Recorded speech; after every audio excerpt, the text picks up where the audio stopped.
오늘 말씀은 역대기 36장 1절 말씀부터 10절까지의 말씀을 보도록 합니다. 내일은 성구 영신 예배이지요. 12월 31일 성구 영신 예배를 내일 밤에 드리게 되는데, 내일에는 11절 말씀부터 마지막 23절까지 보려고 합니다. 이 역대기는 이스라엘의 역사를 기록한 책입니다.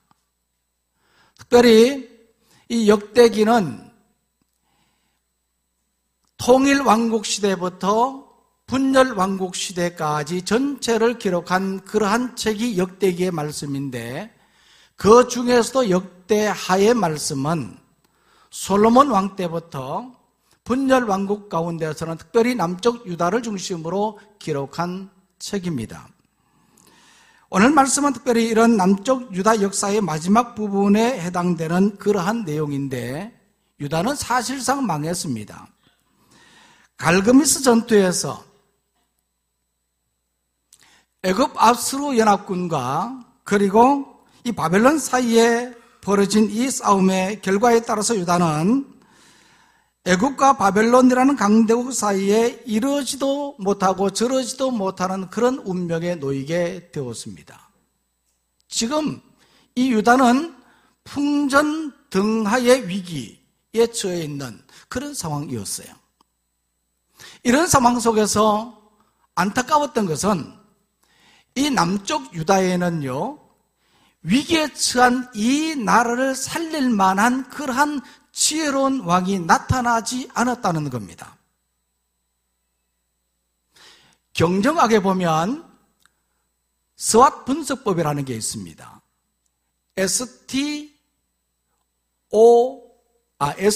SWOT라는 이 약자인데요, 이 S는 strength, 이 강함을 말하고, W는 weakness, 약함을 말하는 겁니다.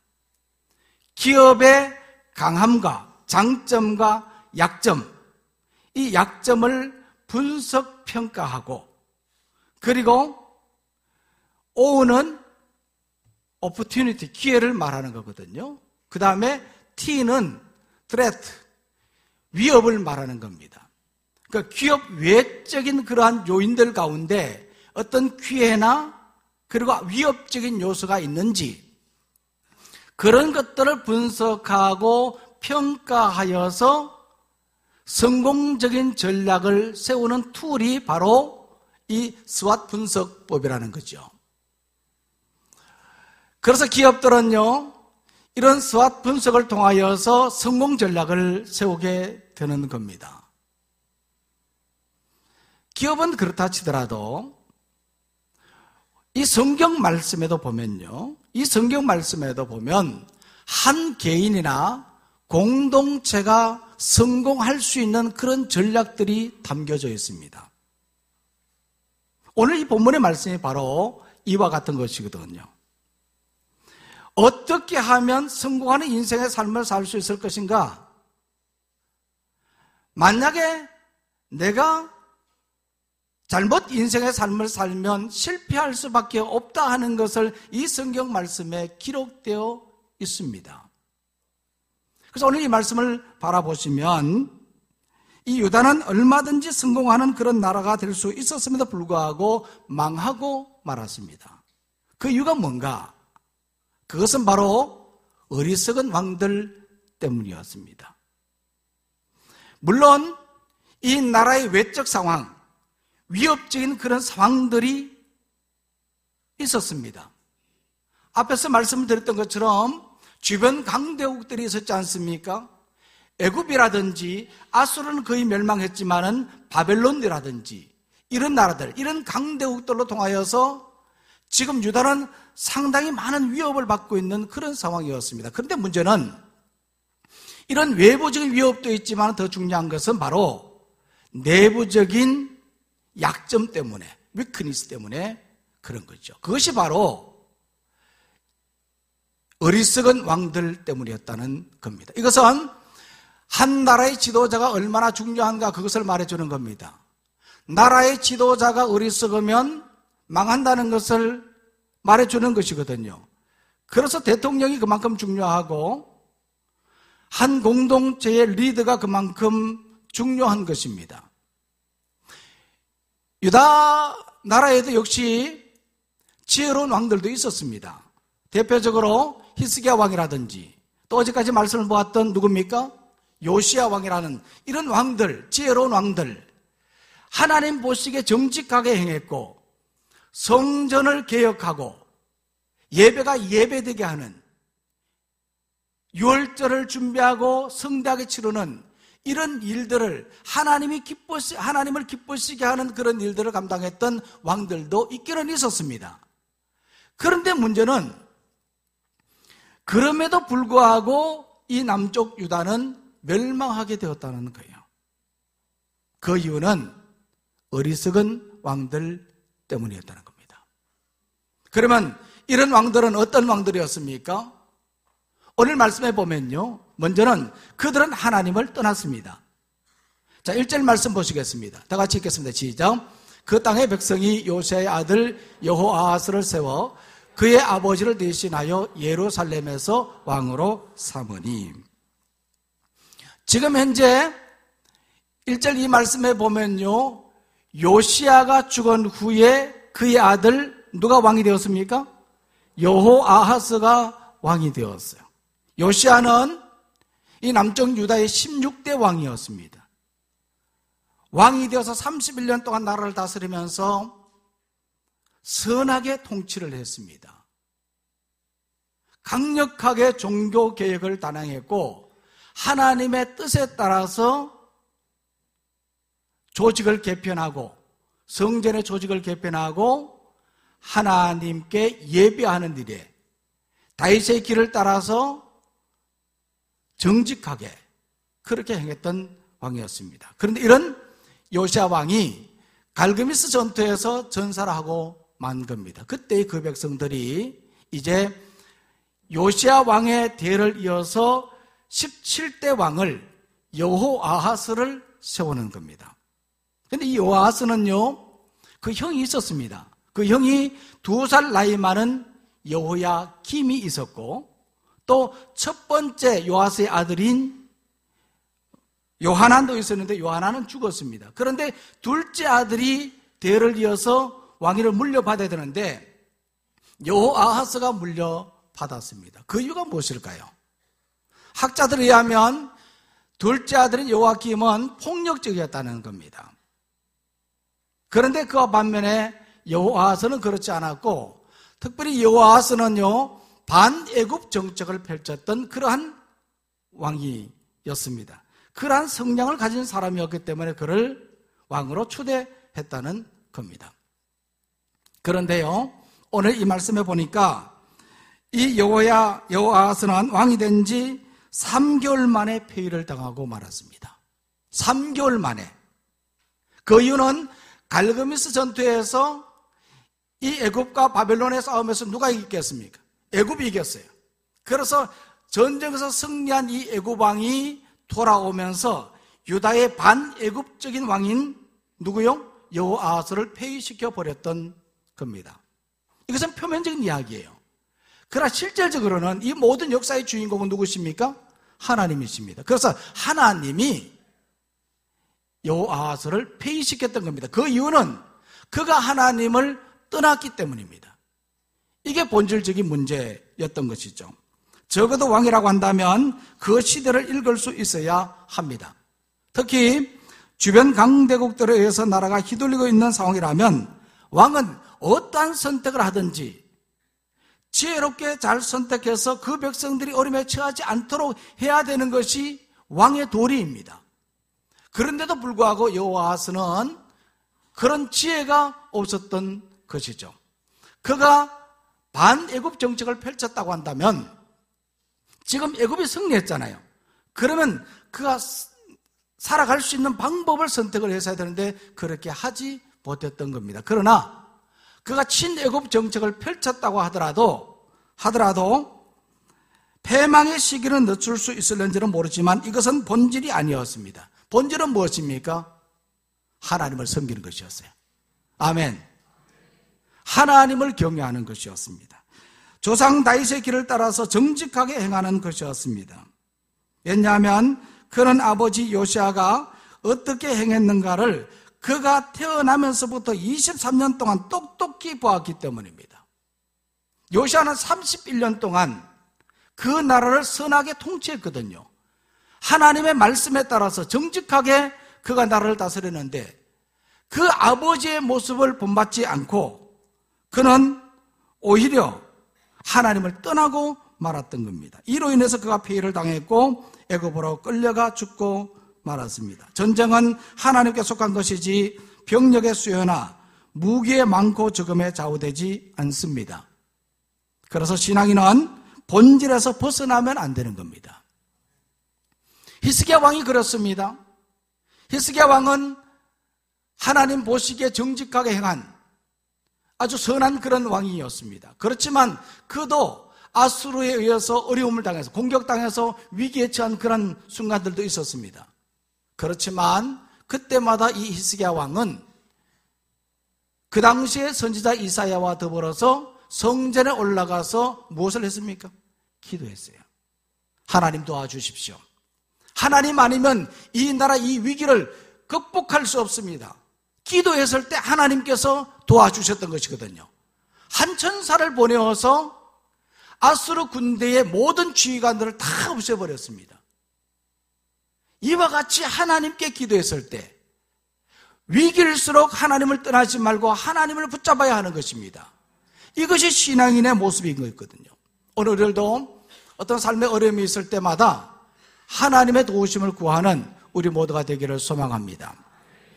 또 오늘 말씀을 보면요, 이 유다 왕들은 자기 유익을 구했습니다. 한번 따라해 볼까요? 자기 유익을 구했다. 자, 5절 말씀인데 다 같이 읽겠습니다. 시작. 여호야김이 왕이 오를 때의 나이가 25세라 예루살렘에서 11년 동안 다스리며 그의 하나님 여호와 보시기에 악을 행하였더라. 애굽 왕은요, 반애굽적인 성향을 가진 여호아하스를 폐위시키고 그의 뒤를 이어서 누구를 왕으로 세웠습니까? 여호야김을 왕으로 세웠습니다. 이 여호야김은요, 친애굽적인 성향을 가진 사람이었기 때문이었습니다. 누구의 형이죠? 여호아하스의 형입니다. 그래서 나이 25살에 그리고 몇 년 동안 나라를 다스렸다고요? 11년 동안 나라를 다스렸는데 그는 악을 행했습니다. 그 아버지의 모습을 본받지 않고 그도 역시 여호와 보시기에 악하게 행했던 겁니다. 그의 아버지 요시아가 31년 동안 성전을 개혁하고 유월절을 지키며 하나님 중심으로 나라를 다스린 것을 보았음에도 불구하고 그는 왕이 되자마자 하나님이 아니라 애굽 왕을 붙잡았던 겁니다. 그리고 예레미야 22장 11절에서 13절에서 19절 말씀에 보면 그는 자기를 위해서 큰 집과 넓은 다락방을 짓는데 힘을 쏟았습니다. 강대국의 위기 속에 처한 나라의 정세는 살피지 않고 집을 지을 때 고용한 사람들에게 품삯도 주지 않고 자기 유익만을 추구하는 탐욕에 빠진 왕이었습니다. 어떻게 이런 왕을 왕이라고 할 수 있겠습니까? 지금 주변 정세가 어렵고 위기에 처한 이런 나라를 구할 생각하지 않고 자기 이익만을 추구하는 어리석은 왕이 바로 이 여호야김이었다는 말입니다. 또한 그는요, 선지자 우리야를 죽이고 선지자 예레미야까지도 죽이려고 했습니다. 게다가 하나님의 말씀인 두루마리를 칼로 베어 불에 태우기까지 했습니다. 그는 하나님을 떠난 사람이었고 하나님의 말씀까지 다 버렸던 사람입니다. 무엇을 위해서? 자기 유익을 위해서. 그래서 하나님은 이런 여호야김을 버리고 결국 북방에서 쳐들어온 바벨론 왕에 의해서 쇠사슬로 결박당하여 끌려가도록, 바벨론으로 끌려가도록 만들었던 겁니다. 이것을 바라보면 우리는 나의 유익보다는 하나님의 말씀에 따라 사는 성도가 되어야 합니다. 신앙생활하면서 먼저 우리가 구해야 될 것은 뭡니까? 그것은 바로 하나님의 뜻이지 않습니까? 나의 유익이 아니라 하나님의 말씀, 하나님의 뜻을 구하면서 살아가는 자. 너희는 먼저 그의 나라와 그의 의를 구하라. 그리하면 이 모든 것을 너희에게 더하시리라. 2018년 한 해를 돌아보면 우리 교회는 참 많은 일을 했습니다. 신년 특별 새벽 기도회로부터 시작해서 평신도 훈련과 성경 공부, 목장 리더 모임과 목장 예배, 가정의 달 행사와 가정 예배 드리기 캠페인, 이웃 사랑 나눔 바자회와 한마음 찬양대회, 교회 학교 어른들의 새생명 전도 축제, 신앙 간증 부흥회와 탁구대회, 큐티 학교와 행복교 축제, 그리고 부활절과 성탄절 행사까지 참 많은 사역들을 행했습니다. 그런데 이 많은 사역들 중에서도 가장 중심이 되었던 것은 매일매일 하나님의 말씀을 묵상하는 큐티였습니다. 아멘? 우리 교회는요, 큐티하는 교회인데 우리 신앙생활에 있어서 말씀을 묵상하고 말씀대로 행하는 큐티가 없으면요, 아무것도 아닌 겁니다. 우리는 매일매일 내 자신의 유익이 아니라 하나님의 말씀에 따라 살아가야 하는 성도이기 때문에 그렇습니다. 돌이켜보면 슬픈 일들도 있었습니다. 심진섭 집사님, 정성희 집사님, 이성우 집사님, 배영애 권사님, 송인종 집사님이 하나님의 부르심을 받고 우리 곁을 떠나셨습니다. 참으로 소중한 분이시고 교회 기둥 같은 일꾼들이십니다. 그렇지만 우리는 이러한 슬픔을 이기고 오늘도 말씀을 붙잡고 살아갑니다. 말씀 없이는 우리가 살아갈 수 없는 겁니다. 또한 아기들이 태어나는 기쁜 일도 있었습니다. 조은솔, 이시환, 송하연, 진호율, 또 엊그저께는 백윤호 권사님의 여선자가 또 출생했습니다. 이 아이들도 하나님의 말씀에 따라 정직하게 살아가도록 부모가 잘 양육해야 할 것입니다. 우리는 나의 유익보다 말씀에 따라야 하는 성도이기 때문입니다. 매일매일 하나님의 말씀을 쫓아서 살아가는 지혜로운 성도가 되기를 소망합니다. 또 말씀을 바라보면요, 악한 길을 답습했습니다. 이 유다 왕들, 특별히 이 19대 왕인 이 여호야긴, 자 9절 말씀 다 같이 보겠습니다. 자 9절 말씀 다 같이 했습니다. 시작.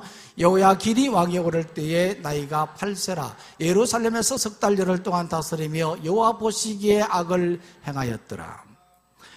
자, 이제 이 남쪽 유다의 19대 왕이 누굽니까? 여호야긴입니다. 18대 왕은 누구라고요? 여호야김입니다. 조금씩 다르죠, 그죠? 그런데 이 여호야긴은 누굽니까? 여호야김의 아들입니다. 몇 세의 왕이 되었다고요? 8살의 왕이 되었는데 얼마간 나라를 다스렸어요? 석 달 열흘 동안 100일 동안 나라를 다스렸습니다.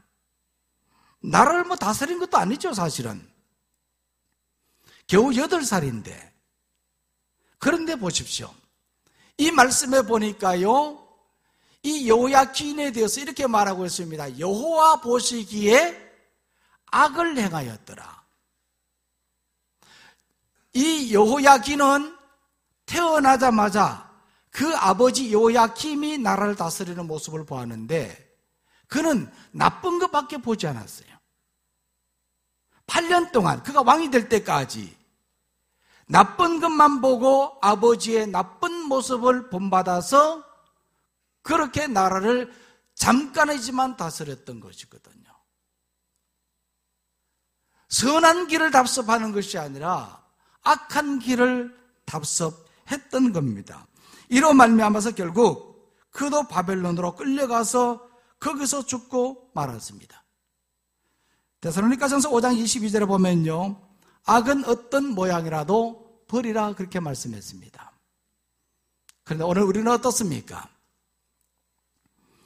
죄는 사람을 무뎌지게 만드는 속성을 지니고 있습니다. 연애할 때 상대방의 손을 처음 잡으면 짜릿하고 스릴 있고 가슴이 두근거리고 얼굴이 화끈거립니다. 제가 이렇게 이야기해도 옛날 일이라서 마음에 와닿지도 않은 것 같아요. 표정들도 하나도 안 달라지네 보니까. 그런데 그 다음에 손을 잡을 땐 강도가 점점 둔화되고 횟수가 증가할수록 나중에는 그저 그렇게 되는 거죠.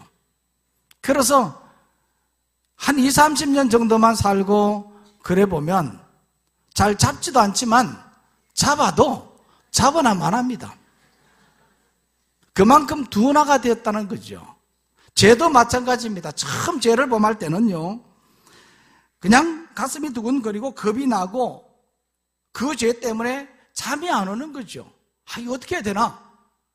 그러는데 이게 반복이 되다 보면요, 그 감각이 둔해지는 거죠. 그래서 바늘도둑이 소도둑 된다고요. 그렇죠?